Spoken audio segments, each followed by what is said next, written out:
बहुत समय पहले मद्र देश में अश्वपति नाम के एक प्रतापी राजा राज्य करते थे। उनके पास धन, वैभव और सुख सुविधाओं की कोई कमी नहीं थी, लेकिन संतान न होने के कारण वे बहुत दुखी रहते थे। राजा और उनकी रानी ने वर्षों तक माता सावित्री की कठोर उपासना की। उनकी भक्ति से प्रसन्न होकर देवी ने उन्हें एक सुंदर और तेजस्वी पुत्री का वरदान दिया। उस कन्या का नाम सावित्री रखा गया।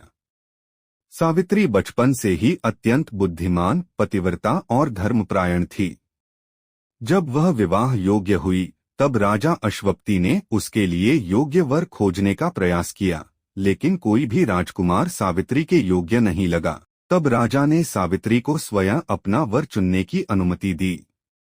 सावित्री वन वन घूमते हुए एक दिन सत्यवान नाम के युवक से मिली। सत्यवान बहुत गुणवान, साहसी और धर्मात्मा था। वह अपने अंधे माता पिता के साथ जंगल में रहता था।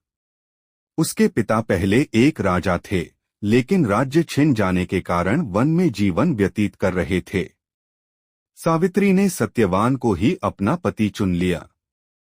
जब सावित्री अपने पिता के पास लौटी, तब महर्षि नारद वहां आए हुए थे। उन्होंने बताया कि सत्यवान अत्यंत गुणवान है, लेकिन उसकी आयु बहुत कम है और विवाह के ठीक 1 वर्ष बाद उसकी मृत्यु हो जाएगी। यह सुनकर राजा अश्वपति बहुत चिंतित हुए और उन्होंने सावित्री को दूसरा वर चुनने को कहा। लेकिन सावित्री ने दृढ़ता से कहा, आर्य कन्या केवल एक बार ही पति का वरण करती है। मैंने सत्यवान को अपना पति मान लिया है, अब मैं किसी और से विवाह नहीं कर सकती। अंततः सावित्री और सत्यवान का विवाह हो गया। विवाह के बाद सावित्री अपने पति और सास-ससुर की सेवा में लग गई।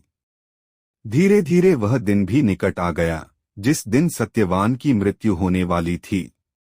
उस दिन सावित्री ने वट वृक्ष के नीचे व्रत रखा और भगवान से अपने पति की लंबी आयु की प्रार्थना करने लगी। सत्यवान लकड़ी काटने जंगल गया तो सावित्री भी उसके साथ चली गई। अचानक सत्यवान के सिर में तेज पीड़ा हुई और वह सावित्री की गोद में सिर रखकर लेट गया। तभी यमराज वहां आए और सत्यवान के प्राण लेकर जाने लगे। सावित्री भी उनके पीछे पीछे चल पड़ी। यमराज ने उसे समझाया कि अब लौट जाओ, लेकिन सावित्री ने अपने पतिव्रत धर्म और भक्ति से यमराज को प्रभावित कर दिया। यमराज ने उसे वरदान मांगने को कहा। सावित्री ने पहले अपने अंधे सास-ससुर की आंखों की रोशनी और उनका खोया हुआ राज्य वापस मांगा। यमराज ने वह वरदान दे दिया। फिर सावित्री ने अपने पिता के लिए 100 पुत्रों का वर मांगा। यमराज ने यह भी स्वीकार कर लिया। अंत में सावित्री ने कहा, मुझे भी सत्यवान से 100 पुत्रों का सुख प्राप्त हो। यमराज तुरंत समझ गए कि बिना सत्यवान के जीवन के यह संभव नहीं है। सावित्री की बुद्धिमानी, निष्ठा और पतिव्रता धर्म से प्रसन्न होकर यमराज ने सत्यवान को पुनः जीवन दान दे दिया। सत्यवान जीवित होकर उठ बैठा। बाद में उसके माता पिता को उनकी आंखों की रोशनी और राज्य वापस मिल गया। तभी से विवाहित स्त्रियां अपने पति की लंबी आयु और सुखी वैवाहिक जीवन के लिए वट सावित्री व्रत करती हैं।